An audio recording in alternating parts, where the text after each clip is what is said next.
This is Arif Shahid and that is Faruk ভাই, আমাদের বড় ভাই, এই নিউ ইয়র্কে অনেকদিন ধরে আছেন, তাকে আমি প্রায় 8 বছর ধরে চিনি। ফারুক ভাই, আপনার কাছে আমি দুটো প্রশ্ন করতে চাই। প্রশ্নটা হচ্ছে যে আপনি তো কতদিন ধরে বাংলাদেশে যান না? Was in Bangladesh last 3 months before. 3 months before, তার মানে আপনি কিছুদিন আগেও বাংলাদেশ থেকে ঘুরে আসছেন। এবার আপনি কি বলতে পারেন যে কিছুদিন আগে যে ঘুরে আসার পরিস্থিতি কি মনে হলো আপনার, এই রাজনৈতিক পরিস্থিতি? মোটামুটি ভালো, আগের থেকে better. আপনি মনে করেন সেই মানে জনগণ, সাধারণ জনগণ মানে খুব নিরাপদে আছে, তাই না?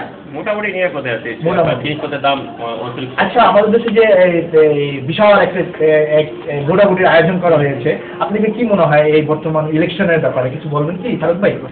ইলেকশন যদি সুষ্ঠু হয় এটি আমরা কামনা করি। আচ্ছা, এবং আগামীতে যেন ভালো সরকার আসে, আমাদের বাংলাদেশে প্রচুর গরিব মানুষ, আমরা নিম্ন শ্রেণীর লোক বেশি, তারা যেন সুষ্ঠুভাবে সুন্দরভাবে বাঁচতে পারে, কম দামে জিনিসপত্র কিনতে পারে এবং যান ও মালের নিরাপত্তা পায়, সেটি আমরা আশা করি। তা আপনি কি মনে হয় বর্তমান যে সরকার যে আয়োজন করেছে ইলেকশনের ব্যাপারে, সেই গত 35 বছরে কি এরকম কোনো আপনি দেখেছেন? মানে এখনকার যে মানে নিরপেক্ষ নির্বাচনের আয়োজন, সেটা কি গত 35 বছরে কি আপনি শুনেছেন?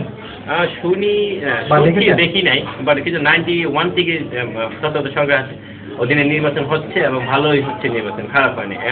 এখন আমি বিএনপি করে, আরেকজন আওয়ামী লীগ করে, আরেকজন বিএনপি করে, আমি আওয়ামী লীগ করি, এই জন্য দোষ চাবো আমি পাস করলে আমি ভালো, ফেল করলে আমি খারাপ, এটা তো হওয়ার কথা না। গণতন্ত্র হচ্ছে একসাথে বসবে, কথা হবে, কথা কাটাকাটি হবে, বা সলিউশন করার জন্য সবাই একসাথে বসে দেশটাকে আগায় নেওয়ার জন্য মেনে নেওয়া উচিত। আচ্ছা, তাহলে আপনি ফারুক ভাই মনে করছেন যে বর্তমানে যেই মানে কাজ চলছে, ইলেকশনের যে কাজটা হচ্ছে, আজকে আমাদের ইলেকশন বাংলাদেশে, আপনি মনে করছেন যে এটা মানে খুব নিরপেক্ষভাবেই হবে?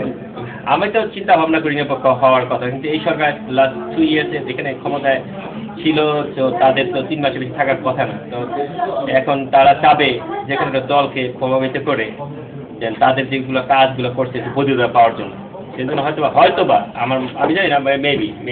তার মানে আপনি বলতে চাচ্ছেন মানে এটা মানে অনিশ্চয়ের ভিতরে আছে না, তাই তো? কিছুটা জনগণের সব ঠিক আছে ফারুক ভাই, আপনি বাংলাদেশের নাগরিক, আপনার বলার রাইট আছে, যা বলার আপনি মন্তব্য করলেন। আপনাকে অনেক ধন্যবাদ।